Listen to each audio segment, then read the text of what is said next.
శుక్లాంబరధరం విష్ణుం శశివర్ణం చతుర్భుజం ప్రసన్నవదనం ధ్యాయేత్ సర్వవిఘ్నోపశాంతయే అగజాన పద్మార్కం గజానన మహార్నిశం అనేకదంతం భక్తానాం ఏకదంతం ఉపాస్మహే. ఓం గం గణపతయే నమః. ఓం శ్రీ మాత్రే నమః. ఓం శ్రీ గురుభ్యో నమః. మా ఆది హాస్టల్ని చూస్తున్నటువంటి మీ అందరికీ పేరు పేరున నా హృదయపూర్వక నమస్కారాలు. నేను మీ Vadarevu Adinarayanarao Sharma, CMA and MA astrology and vastu అండి. నా సెల్ నెంబర్ 7075389589 7075389589. మీ జాతకాలు చూపించుకోవాలనుకుంటే ఇప్పుడు నేను చెప్పిన నెంబర్కి మీరు ఫోన్ చేయండి. Date of birth, time of birth, place of birth 3 ఉండాలండి. అంతేకాకుండా మ్యాచింగ్ అంటారు కదా, వధూవారుల జాతకాలు కలిసే పొంతన అది చెప్తాము. ముహూర్తాలు, వివాహ ముహూర్తాలు పెడతాము కదండి, పెడతాను అంటే నేనే చేస్తాను, ఎవరు ఉండరు. చక్కగా అద్భుతంగా నేనే పర్సనల్గా మీతో మాట్లాడుతూ ఉంటాను కూడా. ఫోన్ చేస్తే కూడా లిఫ్ట్ చేసేది కూడా నేనే. సో ఈ విధంగా మీకు ఏమాత్రం డౌట్లు ఉన్నా, ఏదున్నా అవకాశం ఉన్నా చెప్పించుకోండి. సరే అండి, ఇప్పుడు మనం 1 జూలై 2025 నుండి 31 జూలై 2025 వరకు కూడా ప్లానెటరీ పొజిషన్ ఎలా ఉంది, ఆ గ్రహాల యొక్క ప్రభావం వివిధ రాశుల మీద ఎలా ఉండబోతుందో ఇప్పుడు మనం తెలుసుకుందాం.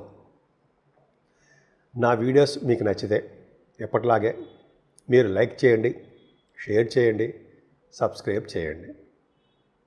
మకర రాశి వారికి ఈ వారం మొత్తం కూడా చాలా బాగుందండి. చాలా బాగుందంటే ఈ వారం కాదు, ఈ నెల, జూలై నెల మొత్తం కూడా బాగుంది. ముఖ్యంగా మీ ద్వితీయ భావాన్ని రాహు ఉన్నప్పటికీ రాహు ధనప్రాప్తిని కలిగిస్తాడండి. గురు దృష్టి, కుజ దృష్టి ఉంది కాబట్టి ఫైనాన్షియల్గా స్టేటస్లో బాగుంటుంది. కాకపోతే కొద్దిగా కంటికి సంబంధించినటువంటి ఇబ్బంది కలుగుతుండోయ్. ఎందుకురా అన్నారనుకోండి, ఎందుకంటే రాహు చక్షుగుల కారకుడు కంటికి. ఈ సెకండ్ భావము కుడికనుక అనుకుంటా అది చూపిస్తుంది అనమాట. అంటే రాహువు ద్వితీయ భావంలో ఉండడం వల్ల కంటికి సంబంధమైన ప్రాబ్లమ్స్ రావడానికి అవకాశం ఉంది. అంటే గ్లాసులు ఏదో వేయించుకుంటారేమో కొంతమందికి ఏమో ఐస్ సంబంధించిన ఆపరేషన్ కూడా చేయించుకుంటారు. అది కొంతమందికి అండి, భయపడాల్సిన అవసరం లేదండి. ఫైనాన్షియల్గా బాగా వృద్ధిగా ఉంటారు, ధనప్రాప్తి కలుగుతుంది. ముఖ్యంగా చదువు బాగా వస్తుందంటే ప్రయాణాలు బాగా చేస్తారు. ఇక్కడ చెప్పాల్సిన అంశం ఏంటి తెలుసా అండి మీకు? శనీశ్వరుడు వక్రగతిలో వచ్చేస్తున్నాడంటే రాని భయ, మనకి భయం ఏంటి అంటారు. ఖచ్చితంగా భయం లేదు. ఏంటి యాక్చువల్గా అయితే 13వ తారీఖు నుంచి శనీశ్వరుడు 4 నెలల పాటు నవంబర్ వరకు కూడా ఆయన వక్రగతిలో ఉండడం వల్ల చెడు ఫలితాలు ఎక్కువ ఇస్తాడండి. అమ్మ బాబోయ్ అంటాం కదా, ఏం పర్లేదు, అమ్మ బాబాయ్ లేదు, ఏ బాబాయ్ లేదు.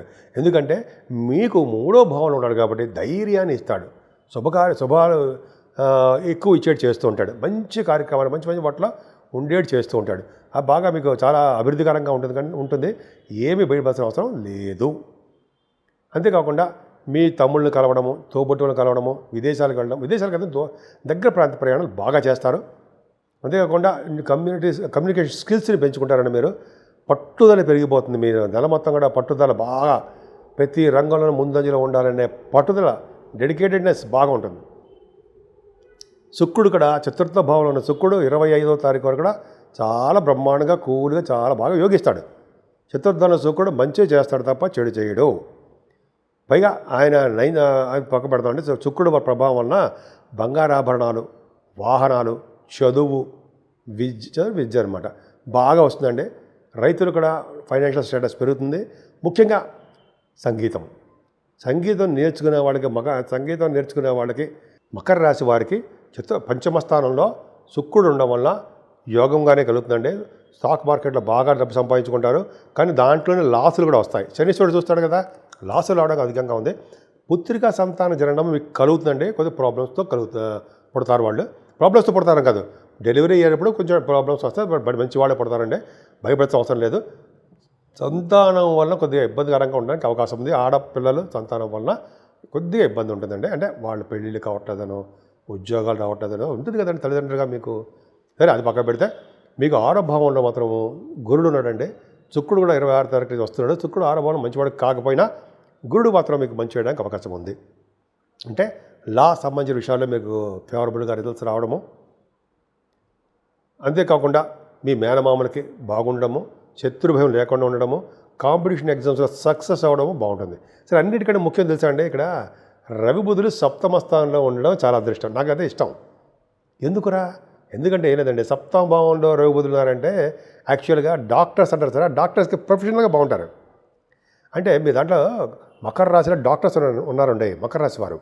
వాళ్ళకి రవి బుధుడు కర్కాటక రాశిలో ఉంటే డాక్టర్స్ అవుతారు, రవి బుధుడు మేషరాశిలో ఉంటే డాక్టర్స్ అవుతారు అని కొంచెం చాలా ఉంది కదండి. కుంభరాశిలో ఉన్న, అలాగే కొంచెం కాంబినేషన్ చెప్తాను, తర్వాత చెప్తాను, కానీ ఇవన్నీ చాలా ఉన్నాయి. సరే, సప్తమ భావంలో రవి బుధుడు ఉండడం వల్ల, బుధుడు కూడా వక్రగతిలో ఉండడం వల్ల శుభాలే చేస్తాడండి. యాక్చువల్గా భాగ్యాధిపతి కూడా అయ్యాడు. ఫారిన్ కంట్రీస్ వెళ్తారు. మీ డాక్టర్స్ వృత్తిరీత్యా ఫారిన్ వెళ్తారండి. వ్యాపార అభివృద్ధి దినదిన ప్రవర్ధమానం అవుతూనే ఉంటుంది. అలాగే మీరు ఆడిటర్స్గా కూడా బాగా చలామణి అవుతారండి మీరు. అంతేకాకుండా వివాద వేడుకలు మీ ఇంట్లో బాగా జరుగుతాయి. ఎక్స్ట్రాడినరీగా చాలా బాగుంటుంది. కానీ కుజుడు అష్టమ స్థానంలో ఉండడం చాలా తప్పండి. అంటే అష్టమ స్థానం కుజుడు దోషమే. మీకు కుజ దోషం ఉన్నట్టు లెక్క. అంటే అష్టమ స్థానం కుజుడు ఉండడం వల్ల దెబ్బలు తగలడము, వివాహాది వేడుకలు సులువు అయిపోవడము, కొద్దిగా అష్టమ స్థానం వల్ల కోర్టు సంబంధించిన వ్యవహారాల్లో సక్సెస్ కాలేకపోవడము, స్లో అవుతూ ఉండడము, అలా కొద్దిగా చాలా మీ ఆరోగ్యం పట్ల శ్రద్ధ వహించలేకపోవడం జరుగుతుంది. భాగ్యస్థానంలో కూడా కుజుడు వస్తున్నాడు 29 తర్వాత. వస్తే ఏంట్రా, బాగుండాలి కదా, బాగుంటుంది. కానీ కుజుడు, మీ రాష్ట్రాధిపతి కుజుడు భాగ్యస్థానాన్ని కుజుడు చూస్తాడు కదండి. కుజుడిని అంటే రియల్ ఎస్టేట్ రంగంలో వ్యాపారాలు అంత అద్భుతంగా ఏం రాణించరు, లాస్లు వస్తాయి, ప్రమాదాలు జరుగుతాయి, ప్రయాణాల్లో జాగ్రత్తగా ఉండండి, దెబ్బలు తగ్గడానికి అవకాశం ఉంది. ఏదైనా ప్రొఫెషనల్గా మీరు చాలా పైకి వస్తారండి. ముఖ్యంగా బ్యాంకింగ్ రంగంలో ఉన్న వాళ్ళకి, విద్యా సంస్థలో ఉన్న వాళ్ళకి, అలాగే సాఫ్ట్వేర్ రంగ ఉద్యోగస్తులకి, మీరు గవర్నమెంట్ పరిశ్రమలో ఉన్నా సరే వాళ్ళకు కూడా మంచి అవకాశాలు, అద్భుతమైన అవకాశాలు ఉన్నాయండి. ఏదైనా కాలసర్ప దోషంలో మీకు ప్లానెట్స్ ఉండిపోవడం వల్ల అంత అద్భుతమైన ఫలితాలు ఏం లేవు. అంటే మంచి ఫలితాలు ఉండవండి. కొద్దిగా జాగ్రత్తగా రాహుకేతువులను పూజించుకుంటూ సుబ్రహ్మణ్యేశ్వర స్వామిని ఆరాధన చేసుకుంటూ ఉండడం వల్ల మకర రాశి వాళ్ళకి తిరుగులేకుండా మంచి శుభాలు జరగడానికి అవకాశం ఉంది. 12 రాశుల వారికి చెప్పుకోదగ్గ సూచనలు, పరిహారాలు, రెమెడీసు అంటాం కదండి, ఏంటి ఖచ్చితంగా ఉన్నాయండి. ఎందుకంటే మేషరాశి నుంచి మీనరాశి వారికి కూడా ఈ జూలై నెలలో మాత్రం టఫ్ పీరియడ్ అని చెప్తాను నేనైతే. కొంతమందికి బాగుంటుంది. ఎందుకంటే శనీశ్వరుడు వక్రగతిలో ఉండడం వల్ల ఎవరికి కూడా యోగించడండి ఆయన. అంటే చెడు గ్రహాలు వక్రిస్తే చెడు ఫలితాలు అధికంగా ఇస్తారు అంటాం. మీరు భయపడడానికి కోసం చెప్పట్లేదండి. కాబట్టి శనీశ్వరుడు ఫస్ట్ పాయింట్, ఆయన వక్రగతిలో ఉన్నాడు. రాహుకేతుల మధ్యలో ప్లానెట్స్ పొజిషన్స్ అన్నీ ఉండిపోయాయి. కుజుడికి శనిదృష్టి ఉంది. సో ఇదొకటి చాలా ఇబ్బందికరమైన వాతావరణం. సో ఈ మూడింటి యొక్క ప్రభావం చాలా ఉందండి. అందుకనే 12 రాశుల వారికి చెప్పదగ్గ సూచన ఏంటంటే, ఫస్ట్ శనీశ్వరుని తైలాభిషేకాలతోటి ఆయనని సంతోషపరచడమే. శనీశ్వరుడికి నమ్మకతమ్మకాలతో కొన్ని చాలా ఉన్నాయండి. అవి శనీశ్వరుడు పూజ చేసుకోవడం వలన, తైలాభిషేకాలు చేసుకోవడం వలన, శనీశ్వరుడికి చుట్టూ 11 ప్రదక్షిణలు చేయడం వలన, వస్త్రం సమర్పించడం వలన, ప్రతి శనివారం దర్శించుకోవడం వలన శనీశ్వరుడు వల్ల వచ్చే దోషాలు పోతాయి. సెకండ్ పాయింట్, శనీశ్వరుడికి బాగా ప్రభావం తగ్గాలంటే ఆంజనేయ స్వామి వారికి సింధూరం రాయించవలసిందే. మంగళవారం కానీ శనివారం కానీ చెప్పదగ్గ సూచన, ఖచ్చితంగా మీరు పాటించండి మీ అన్ని రాశుల వాళ్ళు. తర్వాత మూడో పాయింట్ ఏంటంటే, వెంకటేశ్వర స్వామి వారి దగ్గర అఖండ దీపారాధన చేసుకోవడం వలన శనీశ్వరుడు వల్ల వచ్చే దోషాలు పోతాయి. నాలుగో పాయింట్, శివుడికి అత్యంత పవర్ఫుల్ గాడ్, ఆయనకి తైలాభిషేకాలు చేసుకుంటూ మల్లెపూలతోటి అభిషేకం, మల్లెపూలతో పూజించడం వలన, మారేడు దళాలతోటి తులసి మాలతో పూజించడం వలన శనీశ్వర స్వామి సంతోషించి మనకి మంచి కలుగేట్ చేస్తుంటాడు. అన్నిటికంటే ముఖ్యమైనది ఏంటంటే గాయత్రి మంత్రం.